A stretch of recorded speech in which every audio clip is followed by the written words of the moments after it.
Hello दोस्तों, पैसा सिर्फ एक कागज़ का टुकड़ा या डिजिटल नंबर नहीं है, बल्कि यह हमारी सोच, हमारे फैसले और हमारी ज़िंदगी की दिशा तय करता है।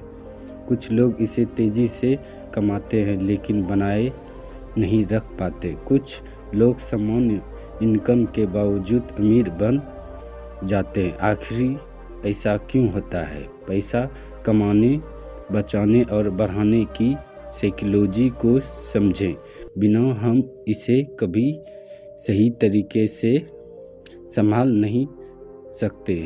मॉर्गन हसल की किताब द साइकोलॉजी ऑफ मनी सिर्फ इन्वेस्टिंग या फाइनेंसिंग की बात नहीं करती, बल्कि यह हमें सिखाती है कि हमारी आदतें, हमारा व्यवहार और हमारा नज़रिया पैसे के साथ कैसा होना चाहिए। यह किताब हमें बताती है कि पैसा सिर्फ नंबर नहीं, बल्कि इमोशन और माइंडसेट का खेल है। इस वीडियो में हम इस किताब से सीखेंगे मनी की साइकोलॉजी के 8 गोल्ड रूल्स।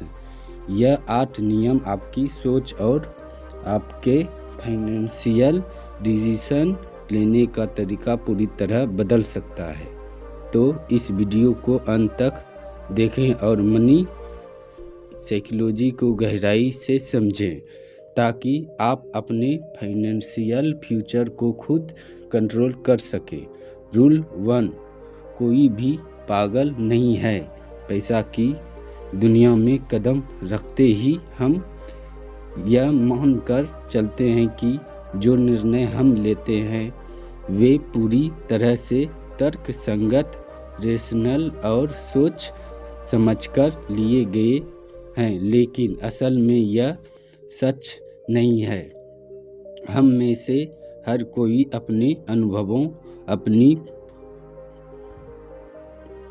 अपने आस-पास के माहौल और उन कहानियों से प्रभावित होता है जो हमने बचपन से सुनी है। पैसे के मामले में कोई भी व्यक्ति पूरी तरह से तर्क संगत नहीं होता, बल्कि वह अपने अनुभवों के आधार पर निर्णय लेता है। कल्पना कीजिए एक व्यक्ति जो 1950 के दशक में पढ़ा, उसने ग्रेट डिप्रेशन का दौर नहीं देखा होगा, लेकिन उसका दादा, जिसने उस दौर में बेरोजगार, भूखमरी और आर्थिक तंगी का सामना किया होगा, पैसा को एक अलग नज़रिए से देखेंगे। वह बचत को सबसे महत्वपूर्ण मान सकता है, जबकि उसका पोता, जो एक स्थिर अर्थव्यवस्था में बढ़ा हुआ है, वह निवेश, इन्वेस्टमेंट और जोखिम रिस्क लेने में ज़्यादा रुचि रख सकता है। दोनों के पैसे के प्रति नज़रिए अलग हैं, लेकिन इसका यह मतलब नहीं है कि कोई गलत है और कोई सही। हर इंसान अपने जीवन के अनुभवों के आधार पर ही पैसे से जुड़े निर्णय लेता है। उदाहरण के लिए, एक व्यक्ति जिसने 2008 की आर्थिक मंदी, फाइनेंशियल क्राइसिस में अपनी नौकरी खो दी थी, वह कभी भी शेयर बाजार में निवेश करने से डर सकता है, जबकि वही व्यक्ति जिसने उसी दौर में बहुत सस्ते दामों पर शेयर खरीदे और बाद में भारी मुनाफा कमाया, वह शेयर बाजार को एक बेहतरीन अवसर मान सकता है। यह दिखाता है कि हमारा अतीत हमारे फाइनेंशियल निर्णयों को कैसे आकार देता है। समस्या यह है कि हम में से कोई भी पूरी दुनिया के आर्थिक इतिहास को व्यक्तिगत रूप से अनुभव नहीं कर सकता। हम केवल वही जानते हैं जो हमने अपने जीवन में देखा है या हमारे माता पिता और आसपास के लोगों ने हमें सिखाया है। कि यदि कोई व्यक्ति अमीर परिवार में पैदा हुआ है तो उसे पैसा की कोई खास चिंता नहीं होगी, जबकि गरीब में जन्मा व्यक्ति पैसे को बचाने और खर्चा करने के बारे में पूरी तरह अलग तरीके से सोचेगा। यही कारण है कि लोग अलग अलग तरीके से पैसा का उपयोग करते हैं। समझने वाली बात यह है कि कोई भी व्यक्ति अपने हिसाब से गलत नहीं होता। एक गरीब किसान जो अचानक कुछ पैसे कमाता है वह उसे तुरंत खर्च कर सकता है, क्योंकि वह जीवन भर तंगी में रहा है और उसने सीखा है कि पैसे को हाथ में आते ही इस्तेमाल करना चाहिए। दूसरी ओर एक व्यक्ति जो एक अमीर परिवार से आता है वह पैसे को लंबे समय तक निवेश करने के बारे में सोच सकता है। दोनों का नज़रिया अलग है, लेकिन इसका यह मतलब नहीं कि उनमें से कोई भी पागल है। हम अक्सर दूसरों के पैसे से जुड़े निर्णयों को देखकर उन्हें जज करते हैं। जब कोई व्यक्ति लॉटरी जीतने के बाद जल्द ही दिवालिया हो जाता है तो हम सोचते हैं कि वह कितना मूर्ख था, लेकिन हमें यह नहीं दिखता कि वह व्यक्ति किस तरह फाइनेंशियल बैकग्राउंड से आया था। उसके लिए अचानक इतनी बड़ी रकम का आना ऐसा था जैसे किसी को बिना खींचे के बीच समंदर में फेंक देना। वह नहीं जानता कि इसे संभालना कैसे है। इसी तरह कुछ लोग बहुत ज़्यादा पैसा कमाने के बावजूद हमेशा डर में जीते हैं कि वे इसे खो देंगे। वे बचपन में ऐसी परिस्थिति से गुजरे होते हैं जहां पैसे की कमी ने उसके जीवन भर गहरा प्रभाव डाला होता है, इसलिए वे कभी भी आराम से खर्च नहीं कर पाता। दूसरी तरफ कुछ लोग पैसे को बहुत हल्के में लेते हैं और ज़रूरत से ज़्यादा जोखिम भरे फैसले लेते हैं। असलियत यह है कि कोई भी व्यक्ति आर्थिक मामलों में पागल नहीं होता।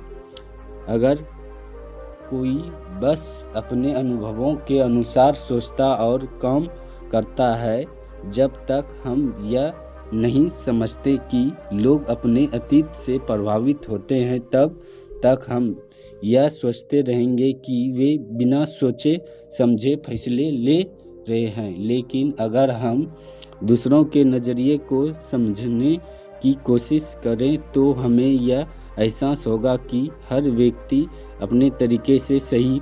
पैसों की दुनिया में कोई भी पूरी तरह से तरक्की लॉजिकल नहीं होता। हम सभी अपनी व्यक्तिगत कहानियाँ, अनुभवों और भावनाओं से प्रभावित होते हैं। यह समझना कि हर व्यक्ति का नज़रिया उसके जीवन के अनुभवों पर आधारित होता है, हमें दूसरों को जज करने से रोक सकता है और हमें पैसे को देखने का एक नया दृष्टिकोण दे सकता है। रूल 2, भाग्य और जोखिम। हम सफलता को अक्सर कड़ी मेहनत, हार्ड वर्क और समझदारी से लिए गए फैसलों का नतीजा मानते हैं, लेकिन क्या वाकई ऐसा ही होता है? क्या सिर्फ मेहनत और समझदारी ही किसी को अमीर बना सकती है, या फिर इसमें भाग्य, लक और जोखिम, रिस्क का भी बड़ा हाथ होता है? सोचिए, अगर बिल गेट्स अमेरिका के किसी छोटे से गांव में जन्मे होते जहां स्कूलों में कंप्यूटर ही नहीं थे, तो क्या वे वही होते जो आज है? क्या उन्होंने माइंडसेट सॉफ्टवेयर की नींव रखी होती है? यह कहना मुश्किल है। बिल गेट्स की सफलता में उनकी मेहनत और बुद्धिमानी का योगदान तो ही, लेकिन वे भाग्यशाली भी थे कि उनका स्कूल अमेरिका के उन गिने चुने स्कूलों में से एक था जहां सबसे पहले कंप्यूटर आए थे। उन्होंने उस मौके का फ़ायदा उठाया, लेकिन अगर वह मौका ही न मिलता तो शायद कहानी कुछ और होती। यहाँ एक और उदाहरण देखें। लॉटरी जीतने वाला व्यक्ति करोड़पति बन सकता है, लेकिन अगर वह सारा पैसा बेहतरीन खर्च कर दे और कुछ सालों में वापस गरीब हो जाए, तो क्या यह उसकी मूर्खता है या यह सिर्फ जोखिम का खेल था? जहां वह शुरुआत में भाग्यशाली था, लेकिन बाद में भाग्य ने साथ छोड़ दिया। भाग्य और जोखिम एक ही सिक्के के दो पहलू हैं। जिस तरह हम अपनी सफलता का श्रेय खुद को देते हैं, वैसे ही असफलता के लिए दूसरों या परिस्थितियों का दोष देते हैं। लेकिन सच्चाई यह है कि हमारी ज़िंदगी में जो कुछ भी होता है वह पूरी तरह से हमारे नियंत्रण में नहीं होता। हम अपने फैसले पर नियंत्रण रख सकते हैं, लेकिन उनके परिणामों पर नहीं। हम यह मान लेते हैं कि अगर कोई व्यक्ति सफल है तो उसने सब कुछ सही किया होगा, लेकिन असल में कई लोग मेहनती और होशियार होते हुए भी सफल नहीं हो पाते, सिर्फ इसलिए कि उन्हें सही मौके नहीं मिले।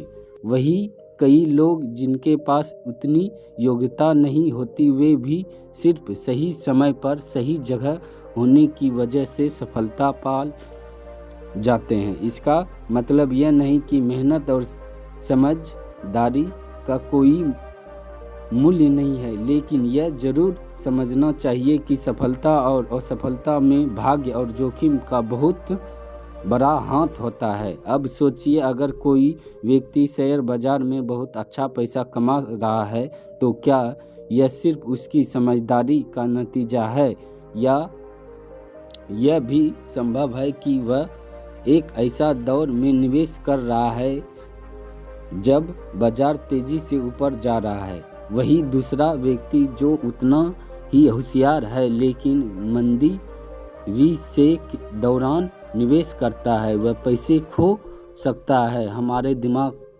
को यह स्वीकार करने में कठिनाई होती है कि कुछ चीज़ हमारे नियंत्रण से बाहर होती है। हम सफल लोगों की कहानियों को आदर्श मान लेते हैं और सोचते हैं कि अगर हम भी वही करें तो हमें भी वही नतीजा मिलेंगे, लेकिन हम यह भूल जाते हैं कि हर कहानी में भाग्य और जोखिम दोनों का खेल होता है। इसका सबसे बड़ा नुकसान यह होता है कि हम गलत आदर्श चुन लेते हैं। अगर कोई व्यक्ति सिर्फ भाग्य की वजह से सफल हुआ है और हम उसकी नकल करने लगे तो हमें सफलता नहीं मिलेगी। वही अगर कोई बहुत मेहनती था लेकिन जोखिम के कारण असफल हो गया और हम उससे सीखना ही बंद कर दें तो हम एक महत्वपूर्ण सबक खो देंगे। तो हमें क्या करना चाहिए? सबसे पहले हमें यह समझना होगा कि कोई भी सफलता या असफलता सिर्फ व्यक्ति के गुणों की वजह से नहीं होती। हमें दूसरों की कहानियों को ध्यान से पकड़ना चाहिए और समझना चाहिए कि क्या वे भाग्यशाली थे या उनकी रणनीति सच में कारगर थी। इसके अलावा हमें अपनी सफलता को पूरी तरह से अपनी मेहनत का नतीजा मानकर घमंड नहीं करना चाहिए। हो सकता है कि हमारी सफलता में भी भाग्य ने बड़ा रोल निभाया हो। और सबसे ज़रूरी बात, हमें दूसरों की असफलता को पूरी तरह उनकी मूर्खता मानकर उन्हें जज नहीं करना चाहिए, क्योंकि हो सके कि उन्होंने सब कुछ सही किया हो लेकिन वे बस गलत समय पर गलत जगह थे। भाग्य और जोखिम हमारे जीवन के ऐसे पहलू हैं जिन पर हमारा नियंत्रण नहीं है, लेकिन अगर हम उन्हें समझ ले तो हम अपनी उम्मीदों को ज़्यादा यथार्थवादी बना सकते हैं, अपने फैसलों को बेहतर कर सकते हैं और दूसरों की प्रति आर्थिक सहानुभूति रख सकते हैं। रूल 3, कभी भी पर्याप्त नहीं। पैसे की दुनिया में एक अजीब सा जाल बिछा हुआ है और ज़्यादा पाने की चाहत। कोई भी यह नहीं कहता कि मेरे पास अब पर्याप्त है, मैं संतुष्ट हूँ, चाहे कोई अरबपति हो या एक आम नौकरी पेशा इंसान। हर कोई व्यक्ति ज़्यादा की दौड़ में भाग रहा है, लेकिन क्या यह दौड़ कभी खत्म होती है? इसकी सबसे दिलचस्प कहानी है राजनेता और निवेश जॉन बोगल द्वारा सुनाई गई एक घटना। उन्होंने बताया कि एक बार 2 मशहूर लेखकों कटर वेगेट और जोसेफ हेलर की मुलाकात एक अरबपति के घर में हुई। वन गट ने मजाक में हेलर से कहा, क्या तुम्हें पता है कि यह अरबपति एक दिन में उतना कमा लेता है जितना तुम्हारी बेस्ट सेलरी किताब कैच बॉयस ने पूरी जिंदगी में कमाया? हेलर मुस्कुराए और बोले, हाँ, लेकिन मेरे पास कुछ ऐसा है जो उसके पास कभी नहीं होगा। पर्याप्त होने की भावना यही वह एहसास है जो बहुत कम लोगों को होता है। पैसा कमाने की भूख इतनी बढ़ जाती है कि कभी भी कोई यह महसूस नहीं करता कि अब काफ़ी है या सिर्फ गरीब या मध्यम वर्ग तक सीमित नहीं है, बल्कि अरबपतियों तक हमें यह लालसा दिखाई देती है। सोचिए क्यों कुछ अमीर लोग जिनके पास पहले से ही इतना है कि उनका आने वाली 7 पीढ़ियां भी आराम से जी सकती है, फिर भी गलत तरीके अपनाकर और ज़्यादा कमाने की कोशिश करते हुए घटोले करते हैं, नियम तोड़ते हैं, रिवाज लेते हैं और कई बार जेल तक पहुंच जाते। क्या उन्हें पैसे की ज़रूरत होती है? नहीं, असल में वे पर्याप्त महसूस नहीं कर पाते। एक दिलचस्प उदाहरण देखें। बनर्जी मोडब वह एक सफल निवेश था जिसके पास पहले से ही करोड़ों डॉलर थे, लेकिन वह भी ठगी फ्रॉड में लगा गया सिर्फ इसलिए कि उसे और ज़्यादा चाहिए था। जब उसका घोटाला पकड़ा गया तो न सिर्फ उसने अपनी सारी संपत्ति खो दी बल्कि उसे जेल भी जाना पड़ा। उसके परी की इज्जत मिट्टी में मिल गई। यह कहानी हमें क्या सिखाती है?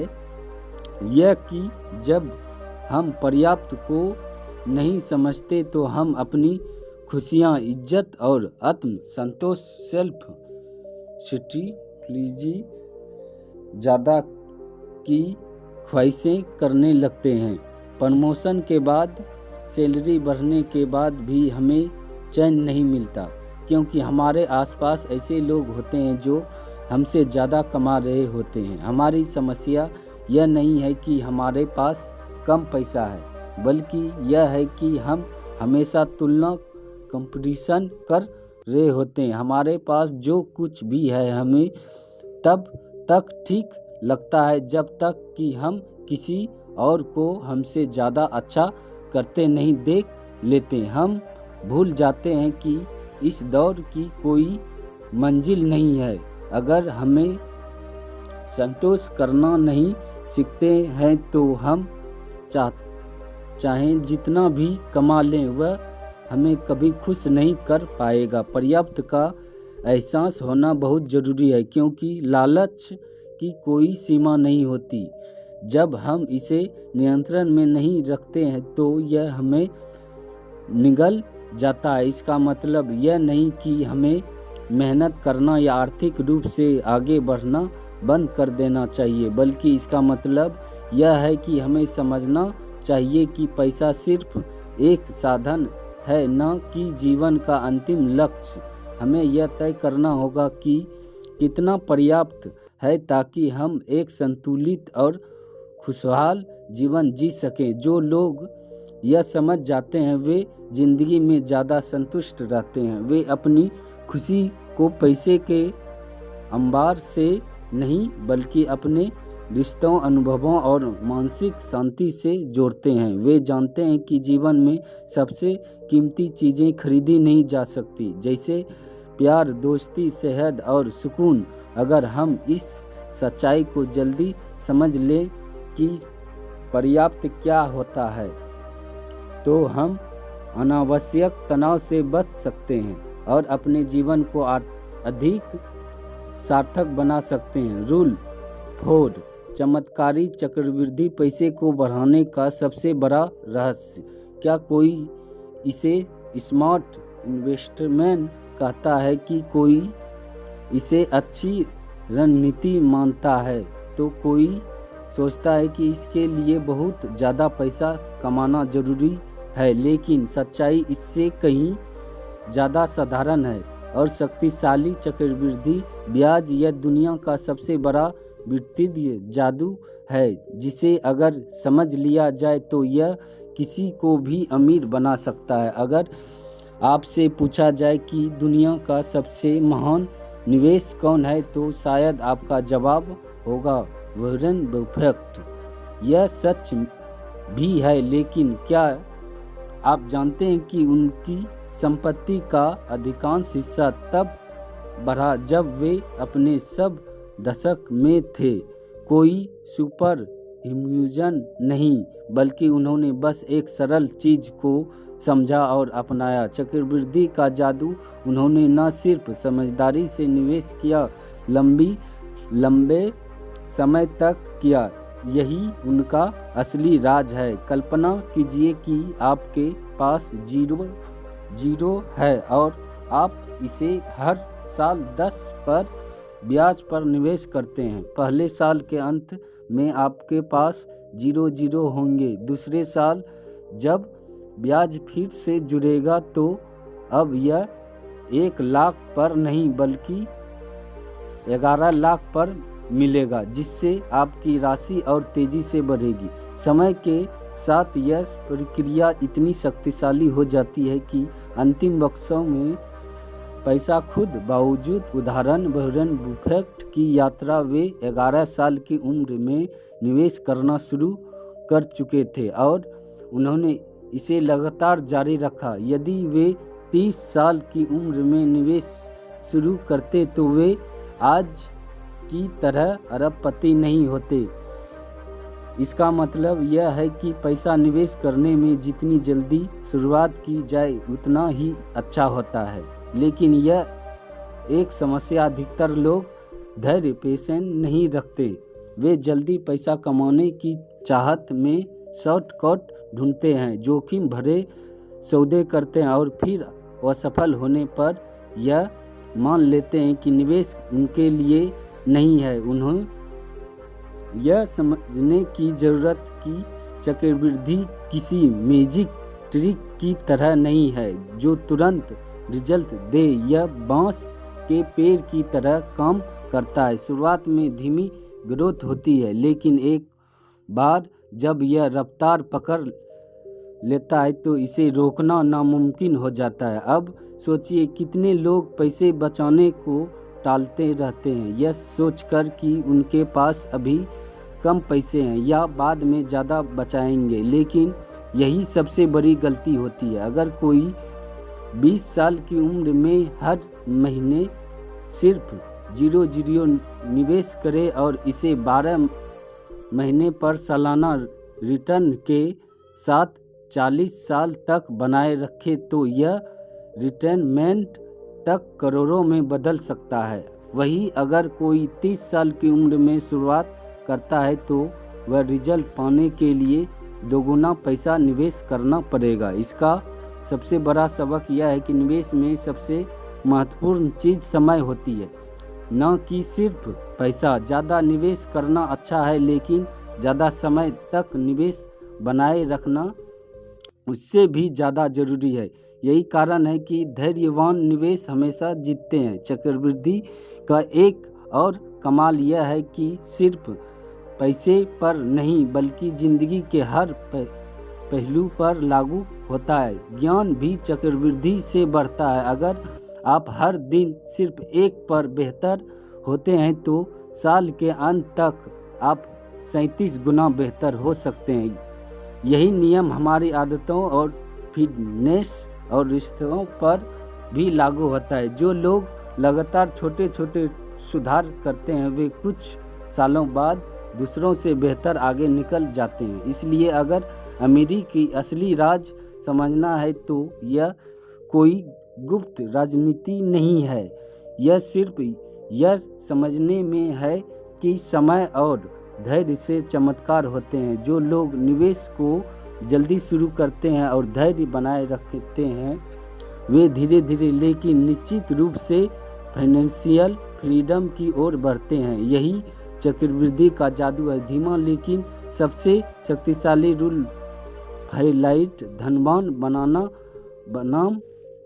बने रहना, धन कमाना एक बात है, लेकिन उसे बनाए रखना एक अलग ही खेल है। बहुत से लोग अमीर बन जाते हैं, लेकिन कुछ ही लोग अपनी अमीरी को लंबे समय तक बरकरार रख पाते हैं। दुनिया में अनगिनत ऐसे उदाहरण हैं जहां लोग अचानक बहुत अमीर हुए, लेकिन कुछ ही सालों में सब कुछ गवा बैठे, क्योंकि पैसा कमाने और उसे संभालने के नियम अलग अलग होते हैं। सोचिए, अपने कड़ी मेहनत से बहुत पैसा कमा लिया। अब अगला सवाल यह है कि यह पैसा हमें आपके पास रहेगा? क्या आप इसे भविष्य में भी बढ़ा पाएंगे? इतिहास इस बात का गवाह है कि जिन लोगों ने सिर्फ अमीर बनने पर ध्यान दिया लेकिन अमीर बनने रहने की कला नहीं सीखी, वे अंततः असफल हो गए।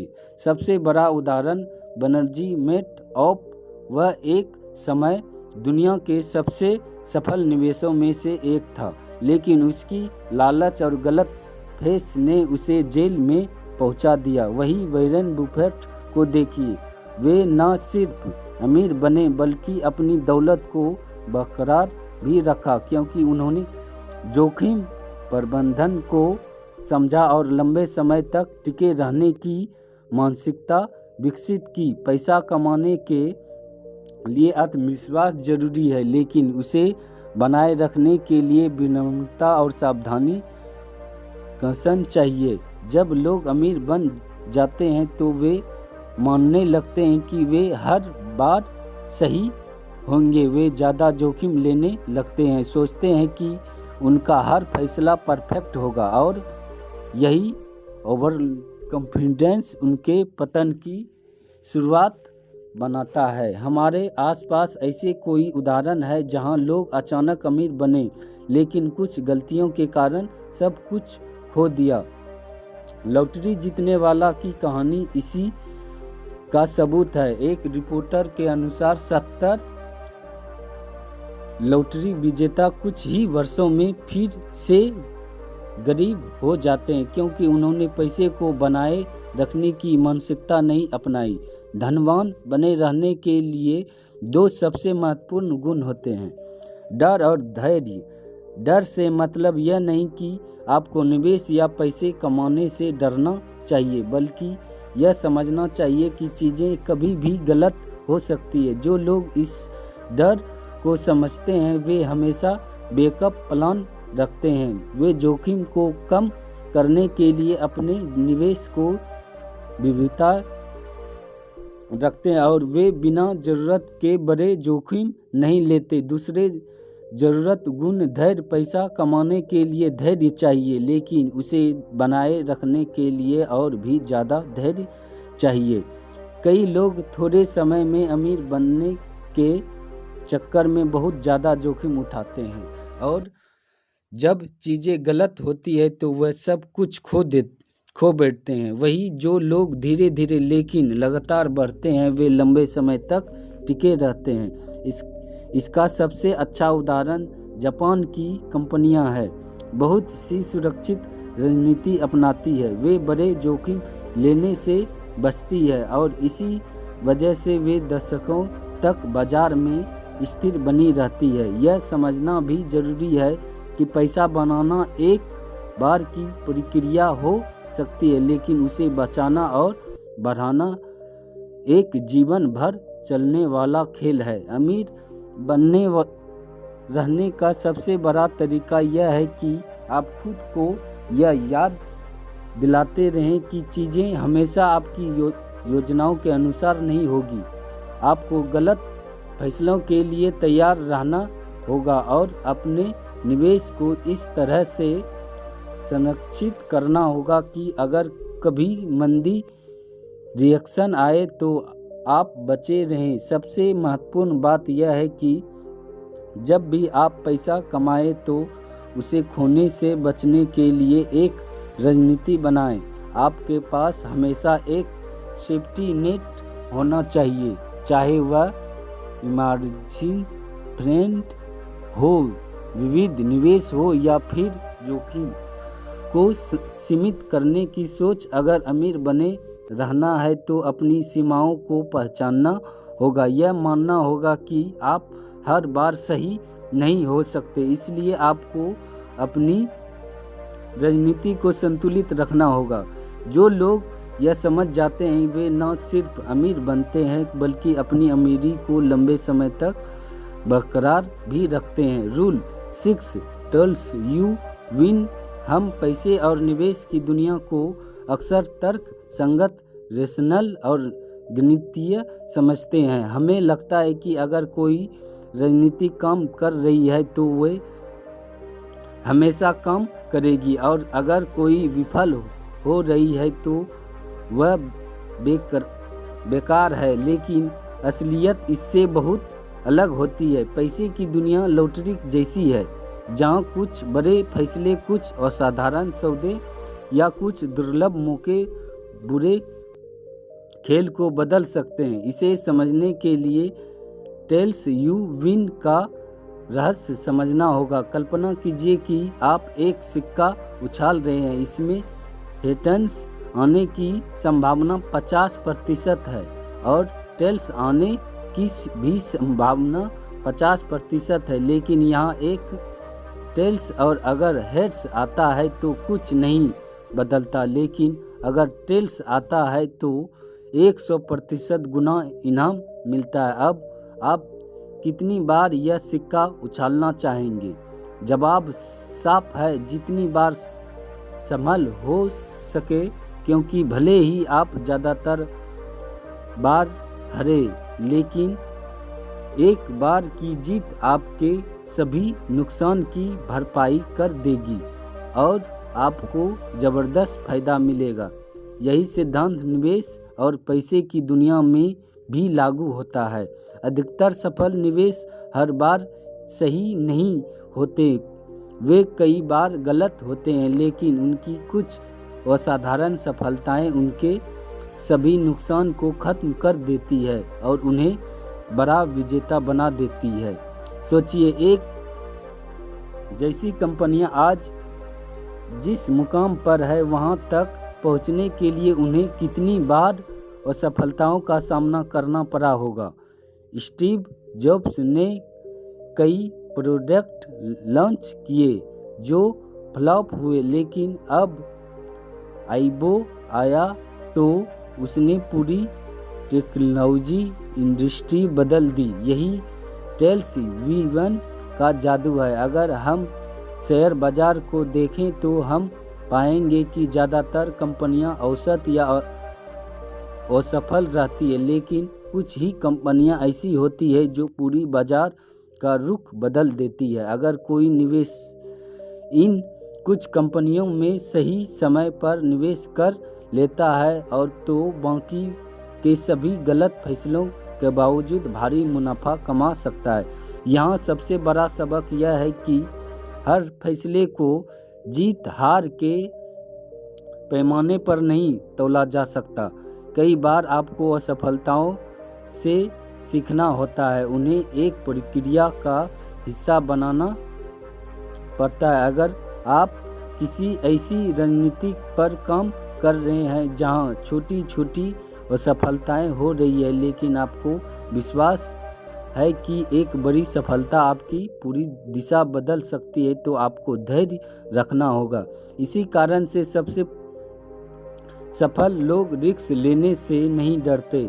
वे जानते हैं कि कई बार उनके फैसले गलत होंगे, लेकिन एक सही फैसला इतना बड़ा बदलाव ला सकता है कि बाकी सारी तिया और प्रशंसा जाएंगी। इसका सबसे अच्छा उदाहरण जेफ बेजोस ने कई ऐसे प्रोजेक्ट पर पैसा लगाया जो पूरी तरह फेल हो गए।